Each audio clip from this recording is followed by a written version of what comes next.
Hi friends, இன்னைக்கு Mahanadi serial என்ன நடந்துச்சு அப்படிங்கிறத பற்றி ஒரு குட்டி ரிவ்யூ இந்த வீடியோவில் பார்க்கலாம். சிலர் வந்து கமெண்ட் பாக்ஸில் உங்களோட சேனலை ஃபாலோ பண்ணதே நான் அப்கமிங் ஹிண்ட் கொடுப்பீங்கன்னு தான், நீங்கள் எதுவும் கொடுக்கறதில்ல, நான் அன்ஃபாலோ பண்ணிட்டு போகிறேன் அப்படின்ற மாதிரிலாம் கமெண்ட்ஸ் பார்த்தேன்.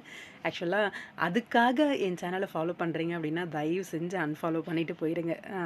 வீடியோக்குள்ளே போகலாமா? இன்னைக்கு எபிசோட் வந்து தரமாக இருந்துச்சு. நாலா பக்கமும் அந்த விறுவிறுப்பை குறைக்காம ரொம்பவே இன்ட்ரெஸ்டிங்காக கொண்டு போனாங்க. இதுதான் எதிர்பார்க்குறோம் நாங்களுமே. விஜயை காட்டலை அப்படிங்கிற ஒரு வருத்தம் இருக்குது. ஒரு வாரமாக கிட்டத்தட்ட அப்படி தான் போயிட்டுருக்கு. ஆனாலுமே ஒரு அந்த ஒரு இன்ட்ரெஸ்டிங் வந்து கொண்டு வந்திருக்காங்க சீரியலில் அப்படின்னும்போது நல்லா இருந்துச்சு பார்க்கறதுக்கு.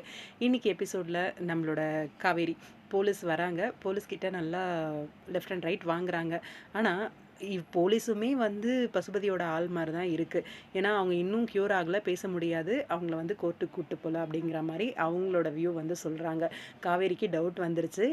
ஹாஸ்பிட்டல் மாத்துறேன் அப்படின்னு சொன்ன உடனேவே நர்ஸ் வேஷத்தில் வந்து வெண்ணிலாவை கூட்டிகிட்டு போகிறதுக்கு பிளானிங் ரொம்பவே சூப்பராக இருந்துச்சு. இன்னொரு பக்கம் நிவின் வந்து பசுபதியை வந்து கதவை திறந்த உடனே மண்டையால் போட்டு அடித்து நிவின் வந்து அங்கே மாட்டி, அதுக்கப்புறம் தான் பொண்ணு தான் தன்னோட உலகமே அப்படின்றது தெரிஞ்சுக்கிட்டு அந்த கயிறை வச்சு கத்தி வச்சு கயிறை அறுத்துட்டு ராகினியோட கையிலையும் வச்சது எல்லாம் தரமாக சூப்பராக பண்ணியிருந்தாங்க.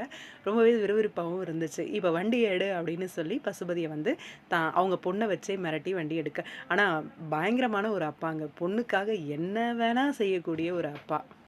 பொண்ணு சொல்கிறான்றதுக்காக தப்பான வழியிலையும் போகிறாரு. அதே பொண்ணுக்காக எந்த லெவலுக்கு வேணாலும் இறங்கியும் வராரு. பயங்கரமான ஒரு அப்பா, பர்ஃபெக்டான ஒரு அப்பான்னு சொல்லணும். நல்ல விஷயங்கள் அப்படின்றத யோசிக்காமல் ஒரு அப்பாவாக பார்த்தா பர்ஃபெக்டான ஒரு அப்பா அப்படின்னு சொல்லணும் நம்மளோட பசுவை. இன்னொரு பக்கம் நம்மளோட குமரன் வேற லெவலில் தரமான சம்பவமாக பண்ணிகிட்டு இருக்காங்க. ஒய்ஃப் வந்து கேட்ட உடனேவே தனக்கு அந்த திறமை இல்லையோ அப்படின்ற ஒரு டவுட்டில் எப்படியாவது இங்கே மாமாவை காப்பாற்றி கூட்டிகிட்டு போயிடணும் அப்படின்ட்டு நினச்சிட்ருக்காரு. தன்னாலேயும் முடியும் அப்படின்னு நிரூபிக்கணும் அப்படின்ட்டு அதே மாதிரி காப்பாற்றுறாரு. இன்னொரு பக்கம் நான் ஓடிடுறேன், நீங்கள் வந்து என்னை துரத்துறதுக்கு வருவாங்க, அந்த டைம் நீங்கள் தப்பிச்சிருங்க அப்படின்னு ஒரு ஹிண்ட்டும் கொடுக்குறாரு. நல்லா இருந்துச்சு பார்க்குறதுக்கே.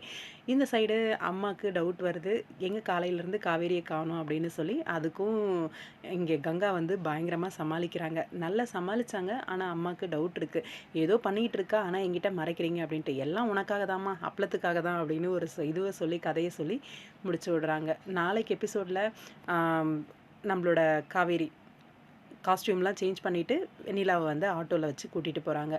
அப்கமிங்கில் போலீஸும் ஃபாலோ பண்ணி வரும் அப்படின்னு நினைக்கிறேன். டைமுக்கு வந்து இந்த போலீஸ் எல்லாம் தாண்டி பசுபதியை